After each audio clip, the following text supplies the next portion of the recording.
আসসালামু আলাইকুম। তৃতীয় শ্রেণীর সুপ্রিয় শিক্ষার্থীবৃন্দ, আশা করছি তোমরা সকলে ভালো আছো। গত পর্বে তোমাদের এতটুকু পর্যন্ত আলোচনা করেছি। এখন আলোচনা করব তোমাদের এই প্রশ্নগুলো থেকে। এই প্রশ্নগুলো প্রতিটি প্রশ্নের সমাধান এখন আমরা ধারাবাহিকভাবে দেখব।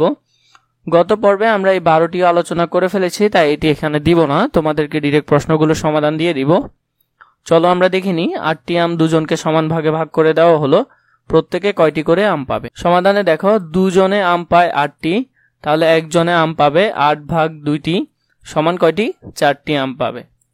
পরবর্তী প্রশ্নে আছে 24টি লজেন্স 4 জনকে সমান ভাগে ভাগ করে দেওয়া হলে প্রত্যেকে কয়টি করে লজেন্স পাবে। 4 জনে লজেন্স পায় কয়টি? 24টি। তাহলে একজনে লজেন্স পায় 24 ভাগ 4, তাহলে 4 6 24টি, তাহলে 6টি। তাহলে প্রত্যেকে উত্তরে হবে প্রত্যেকে 6টি করে লজেন্স পাবে। এরপরে 6 নম্বরটি যদি খেয়াল করো, 27 টাকা 3 জনকে সমান ভাগে ভাগ করে দেওয়া হলে প্রত্যেকে কত টাকা করে পাবে। 3 জনে পায় 27 টাকা, তাহলে একজনে পাবে 27 ভাগ 3, তাহলে 3 নং 27, তাহলে 9 টাকা করে। উত্তর প্রত্যেকে কত টাকা করে পাবে? 9 টাকা করে পাবে। এরপর দেখো 7 নম্বরটি যদি দেখি, একটি বেঞ্চে 5 জন বসে, 45 জনের জন্য কয়টি বেঞ্চের প্রয়োজন হবে। 5 জন বসে একটি বেঞ্চে, তাহলে 45 জন বসে 45 ভাগ 5টি বেঞ্চে সমান সমান 5 নং 45, তাহলে 9টি বেঞ্চের প্রয়োজন হবে। এরপর দেখো 8 নম্বরে, নাফিদ 40 টাকা দিয়ে কিছু কোয়েল পাখির ডিম কিনলো। যদি একটি ডিমের দাম 5 টাকা হয়, তবে নাফিদ কয়টি ডিম কিনেছে। 4 টাকা দিয়ে ডিম কেনা যায় একটি, তাহলে 32 টাকা দিয়ে কিনা যায় 32 ভাগ 4 সমান সমান 8টি। নাফিদ 8টি ডিম কিনেছে। এরপরে 9 নম্বরটি যদি দেখো, প্রতিটি দলে 8 জন করে শিক্ষার্থী নিয়ে দল গঠন করা হলো। যদি 72 জন শিক্ষার্থী থাকে, তবে কয়টি দল হবে।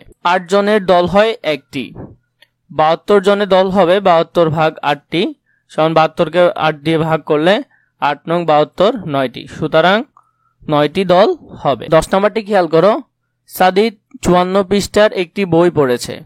যদি সে একদিনে 6 পৃষ্ঠা পড়ে, এই বই পড়ে শেষ করতে তার কতদিন সময় লাগবে। 6 পৃষ্ঠা পড়ে একদিনে, 54 পৃষ্ঠা পড়ে 54 ভাগ 6 দিনে সমান সমান 6 নং 54, তাহলে 9 দিনে।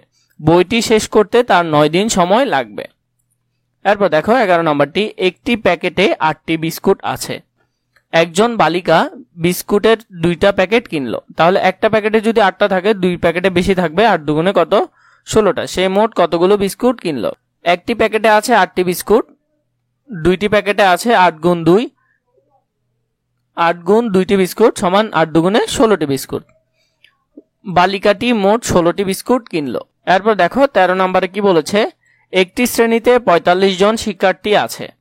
প্রতি বেঞ্চে 3 জন করে শিক্ষার্থী বসতে পারে। তাদের বসার জন্য কয়টি বেঞ্চের প্রয়োজন হবে। 5 জন শিক্ষার্থী বসে একটি বেঞ্চে, তাহলে 45 জন শিক্ষার্থী বসবে 45 ভাগ 5, তাহলে 5 নং 45, 9টি বেঞ্চে। তাদের বসার জন্য 9টি বেঞ্চের প্রয়োজন হবে।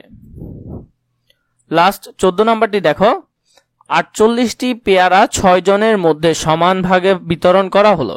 প্রত্যেকে কয়টি করে পেয়ারা পেল।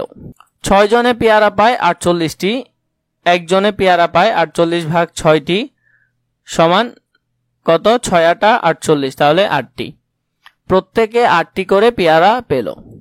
এভাবে তোমাদের যদি অন্যান্য পৃষ্ঠার সমাধানগুলো প্রয়োজন হয়, তোমরা আমাকে কমেন্ট করে জানাতে পারো, আমি তোমাদের জন্য সেগুলো শীঘ্রই রেডি করব। শুধু গণিত বই নয়, বাকি যে কোনো বইয়ের সমাধান প্রয়োজন হলে আমাকে তোমরা জানাতে পারো।